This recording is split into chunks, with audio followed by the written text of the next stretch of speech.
अस्सलाम वालेकुम नाज़रीन, आप देख रहे हैं जोत न्यूज और मैं हूं एम ए लाड़िक डेली इश्यूज के साथ। नाज़रीन, फैजाबाद धरना कमीशन रिपोर्ट, खोदा पहाड़ निकला चूहा। खोदा पहाड़ निकला चूहा क्यों, ये आगे मैं आपको बताता हूं कि खोदा पहाड़ और निकला चूहा क्यों। लेकिन इस रिपोर्ट के आने के बाद कई सारे सवालों ने जन्म लिया है। वो सवालात कौन से हैं वो भी आपके सामने रखूंगा, और क्या वाकई साबिक DGISI को रिपोर्ट आने के बाद क्लीन चिट मिल गई है या नहीं, बात करते हैं। नाज़रीन, पाकिस्तान की तारीख एक तल्ख तारीख रही है। मैं अपने व्लॉग्स के अंदर बार बार ये कहता हुआ आया हूं, अगर मुल्क के अंदर आइन और कानून की बालादस्ती हो, आइन और कानून की हुक्मरानी हो, तो ना ऐसे वाकयात हो और ना ही मुल्क के अंदर ऐसी सूरत हाल पेश हो। मकसद कहने का कि ये जो रिपोर्ट मुख्तसर सी सामने आई है, इस रिपोर्ट के आने के बाद कई सारे सवालों ने जन्म लिया है।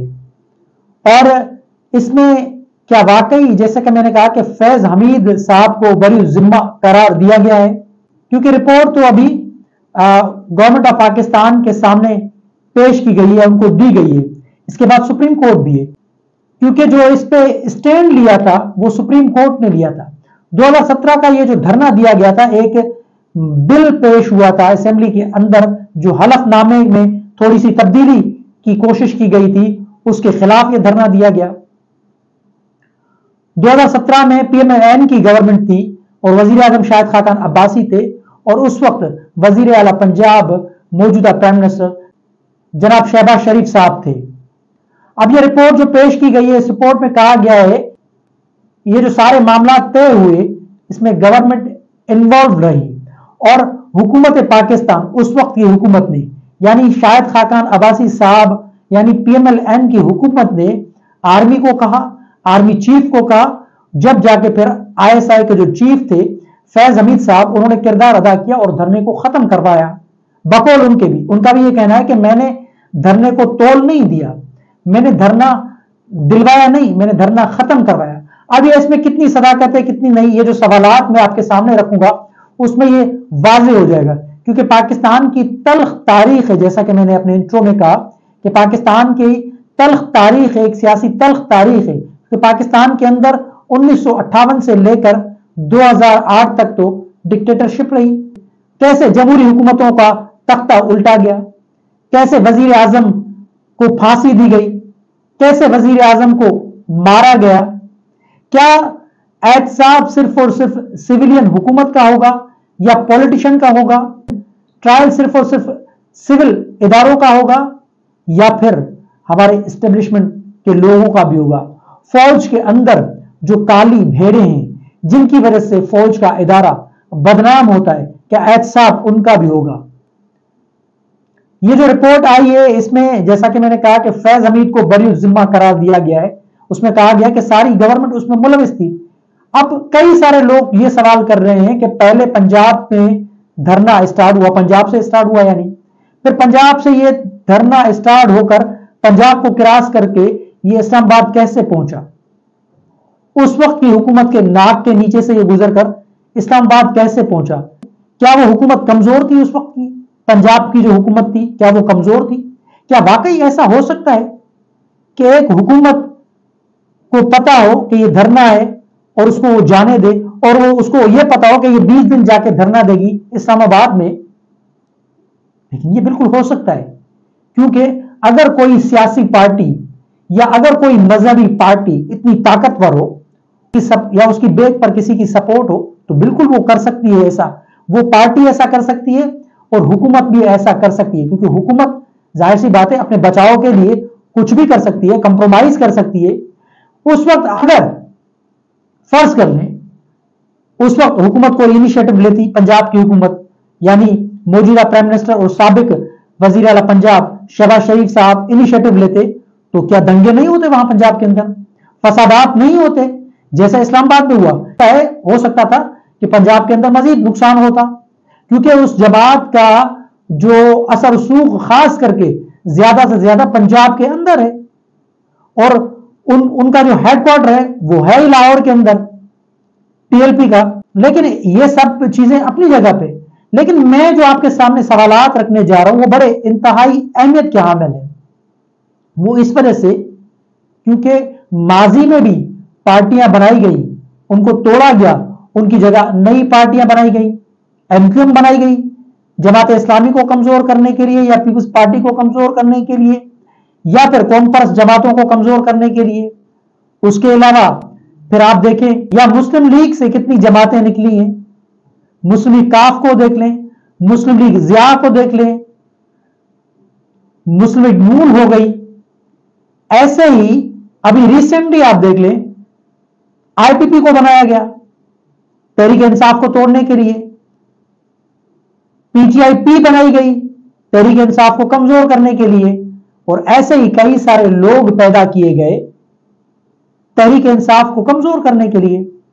تو مقصد کہنے کا صرف اور صرف سویلین لوگ یا سویلین حکومت ہی ذمہ دار نہیں، ذمہ دار ہماری اسٹیبلشمنٹ بھی ہے، ہمارا فوج کا ادارہ بھی ہے، جو فوج کے اندر جو خاص کر کے جو نیگیٹو پالیٹکس کے اندر یعنی رول ادا کیا جاتا ہے لوگوں کو توڑنے کے لیے، یہ میرا بندہ ہے، یہ اس کا بندہ ہے، یہ میری پارٹی ہے، یہ اس کی پارٹی ہے، یہ ہمارے مفاد میں کام کرے گی، یہ ہمارے مفاد میں کام نہیں کرے گی، بری ذمہ اسٹیبلشمنٹ بھی نہیں ہو سکتی۔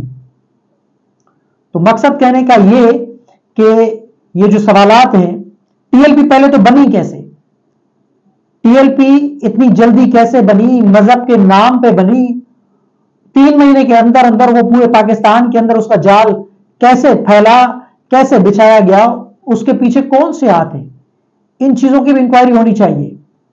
اب آپ کہہ رہے ہیں کہ جنرل فیض حمید کا براہ راست اس دھرنے سے واسطہ نہیں تھا، لیکن ابصار عالم اس وقت کے جو پیمرا کے چیئرمین ہیں بقول ان کے، انہوں نے اپنا بیان بھی سپریم کورٹ میں ریکارڈ کروایا، بقول ان کے کہ مجھے خود جنرل فیض حمید نے فون کر کے کہا کہ فلاں چینل کو بند کر دو، اس کی نشریات کو بند کر دو، کئی سارے چینلز کے نمبرز پیچھے کیے گئے، نشریات بند کی گئی۔ تو کیا یہ جھوٹ تھا؟ ایسے تو نہیں ہو سکتا نا۔ کیا اس وقت کے وزیر اعظم شاہد خاقان عباسی صاحب کو یہ طاقت تھی؟ کیا وہ اتنے طاقتور تھے کہ وہ ابصار عالم کو بولیں، اس وقت کے پیمرا کے چیئرمین کو بولیں کہ یہ فلاں چینل کی نشریات بند کر دو؟ نہیں، ایسا نہیں ہو سکتا۔ صحافیوں کو دھمکیاں دی گئی، کئی سارے، میں نے کہا پاکستان کی، جیسا میں نے کہا کہ پاکستان کی تلخ تاریخ ہے، آپ تاریخ اٹھا کے دیکھ لیں آپ کو سارا معاملہ سمجھ میں آ جائے گا۔ اتنا آسان نہیں ہے ملبہ پھینکنا اس وقت کی حکومت کے اوپر، دونوں ذمہ دار ہیں، حکومت بھی ذمہ دار ہے، لیکن ساتھ ہی ساتھ جیسا کہ میں نے کہا کہ اگر دھرنا ہو رہا تھا تو کیا ہماری IB سو رہی تھی، ہماری ISI سو رہی تھی، MI سو رہی تھی؟ ان کو پتہ نہیں تھا کہ دھرنا دیا جا رہا ہے؟ اور دھرنا دینے کے بعد 20 دن وہ اسلام آباد میں کیسے بیٹھے، فیض آباد کو انہوں نے کیسے بند کیا، پنڈی اور اسلام آباد 20 دن تک بند رہے۔